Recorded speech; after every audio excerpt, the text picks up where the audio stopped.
வணக்கம். தமிழ் புத்தாண்டு இன்னும் சில மாதங்களில் பிறக்கப் போகிறது.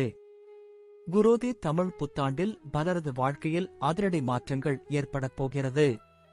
காரணம், சித்திரை மாதத்திலேயே குரு பகவான் 12 ஆண்டுகளுக்குப் பிறகு ரிஷப ராசிக்கு இடப்பெயர்ச்சி அடையப் போகிறார். 30 ஆண்டுகளுக்குப் பிறகு சனி பகவான் மீன ராசிக்கு சென்று ராகுவுடன் இணையப் போகிறார்.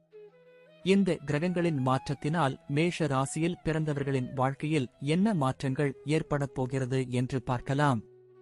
மேஷம்.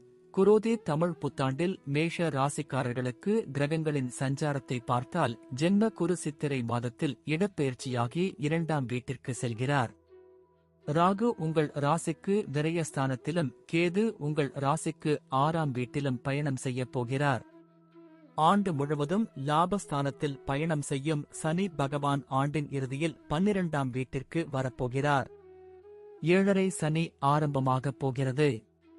வேலை தொழில். புது வேலைக்காக முயற்சி செய்பவர்களுக்கு நல்ல வேலை கிடைக்கும். அரசு வேலைக்காக தேர்வு எழுதியிருப்பவர்களுக்கு நல்ல வேலை கிடைக்கும். வேலையில் இருப்பவர்களுக்கு பதவி யோகம் தேடி வரும். உயர் பதவியும் சம்பள உயர்வும் கிடைக்கும்.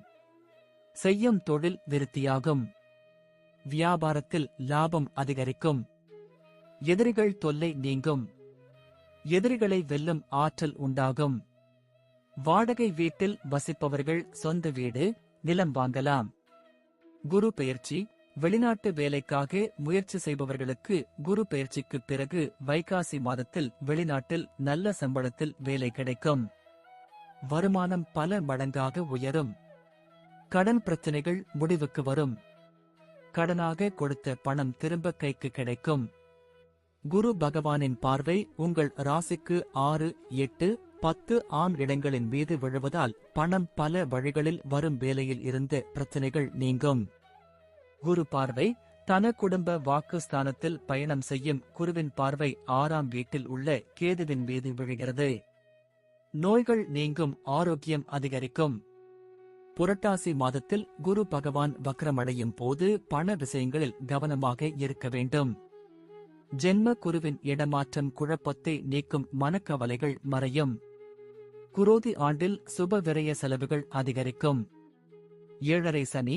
சனி பகவான் 11 மாதங்களுக்கு லாபஸ்தானத்தில் பயணம் செய்வது சிறப்பு. தொட்டதெல்லாம் துலங்கும். சனி பகவான் பார்வை உங்கள் ராசியின் மீது விழுவதால் செய்யும் செயல்களில் நிதானம் தேவை. குரோதி ஆண்டின் இறுதியில் 2025ஆம் ஆண்டு மார்ச் மாதம் 29ஆம் தேதி பங்குனி மாதம் 15ஆம் தேதி முதல் 7.5 சனி ஆரம்பமாகப் போகிறது.